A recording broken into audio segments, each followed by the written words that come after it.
హైదరాబాద్ నగరంలో భారీ నగదు చోరీ కలకలం రేపుతుంది. ఏటీఎంలకు నగదు సరఫరా చేసే వాహనం డ్రైవరే ఏకంగా 17 లక్షల నగదుతో ఉడాయించిన ఘటన ఐఎస్ సదన్ పోలీస్ స్టేషన్ పరిధిలో వెలుగు చూస్తుంది. రాయం బజార్ సంతోష్ నగర్ ప్రధాన రహదారిపై ఘటన చోటు చేసుకుంది. ఏటీఎంలలో నగదు నింపేందుకు వెళ్లిన సమయంలో డ్రైవర్ పక్కా ప్లాన్ వాహనంలో ఉన్న 17 లక్షల క్యాష్ను తీసుకుని ద్విచక్ర వాహనంపై పరారయ్యాడు. యాజమాన్యం ఫిర్యాదుతో రంగంలోకి దిగిన పోలీసులు కేసు నమోదు చేసుకుని దర్యాప్తు ప్రారంభించారు. ఇక నిందితులు తప్పించుకున్న మార్గాలను గుర్తించేందుకు పరిసర ప్రాంతాల సీసీటీవీ ఫుటేజ్ను పరిశీలిస్తున్నారు. నిందితుల కోసం ప్రత్యేక బృందాలు గాలిస్తున్నాయని, త్వరలోనే అదుపులోకి తీసుకుంటామని పోలీసులు తెలిపారు.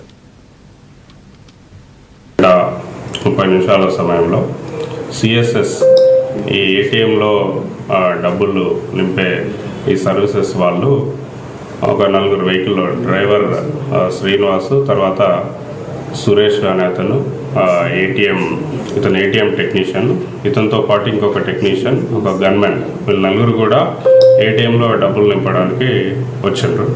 ఈ వచ్చిన సమయంలో 1 గంట 30 నిమిషం సమయంలో వీళ్ళు ముగ్గురు, 2 టెక్నీషియన్స్, తర్వాత సెక్యూరిటీ గార్డు డబ్బులను ఏటీఎంలో ఫిల్ చేయడానికి వెళ్ళినప్పుడు పక్కన డ్రైవర్ ఉంటాడు, శ్రీనివాస్ అనే డ్రైవర్.